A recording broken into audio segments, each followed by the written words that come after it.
ஒரு பறக்கிற விமானத்துல திடீர்னு விமானத்துல பிரச்சனை ஏற்பட்டாலோ இல்லைன்னா பயணிகளுக்கு ஆபத்தை ஏற்படுத்தும் அவசர கால சூழ்நிலையை அறிவிக்க விமானிகள் பயன்படுத்தும் சர்வதேச அளவிலான ஒரு சமிக்ஞை தான் Mayday, mayday, mayday. இந்த வார்த்தையை 3 முறை சொல்லி விமானிகள் கட்டுப்பாட்டு அறைக்கு தங்களோட அவசர நிலையை தெரிவிப்பாங்க. உடனே கட்டுப்பாட்டு அறை உடனடியாக அந்த விமானத்துக்கு முன்னுரிமை அளிச்சு தேவையான உதவிகளை செய்வாங்க. இது விமானம் மற்றும் பயணிகள் பாதுகாப்புக்காக இந்த நடைமுறை மிக அவசியமாகும். சரி, இந்த மேடைங்கிற வார்த்தை எப்படி உருவாச்சு? கிரேடன் ஏர்போர்ட்ல ரேடியோ ஆபரேட்டரா வேலை செஞ்சவர் தான் ஃபெட்ரிக் ஸ்டான்லி மாக்ஃபோர்ட். இந்த வார்த்தையை கண்டுபிடிச்ச இவர் 1920 இருந்து தான் இந்த சொல்லை பயன்படுத்த ஆரம்பிச்சார். இந்த வார்த்தை பிரெஞ்சு வார்த்தையின் ஒழிப்பு வார்த்தையை வச்சு இந்த வார்த்தையை கண்டுபிடிச்சிருக்காங்க.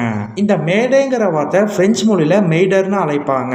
இதோட அர்த்தம் எனக்கு உதவுங்கள். சரி, இந்த மேடைங்கிற வார்த்தை ஏன் 3 முறை சொல்றாங்க? Mayday, mayday, mayday. ரேடியோ அழைப்புகள்ல குறுக்கீடு வர சமயத்துல எதிர்த்தரப்பினர் ஈஸியா புரிஞ்சுக்க இந்த வார்த்தையை 3 முறை சொல்றாங்க. மேடைங்கிற வார்த்தை முதலாக பயன்படுத்திய விமானம் எது தெரியுமா? 1923 கிரேடன் லீ போகோட் என்ற விமானம் விபத்தை சந்திக்கிறப்போ விமானிகள் தங்களோட அவசர நிலையை தெரிவிக்க மேடைங்கிற வார்த்தையை பயன்படுத்தினாங்க. 1927 அப்போ சர்வதேச டெலிகிராஃப் மாநாட்டில் மேடைங்கிற வார்த்தை முறையா அங்கீகரிச்சாங்க. இன்னும் இது போல நிறைய இல்ல பல விஷயங்கள் தெரிஞ்சுக்க இந்த சேனலுக்கு எல்லாரும் லைக், கமெண்ட், சப்ஸ்கிரைப் பண்ணுங்க.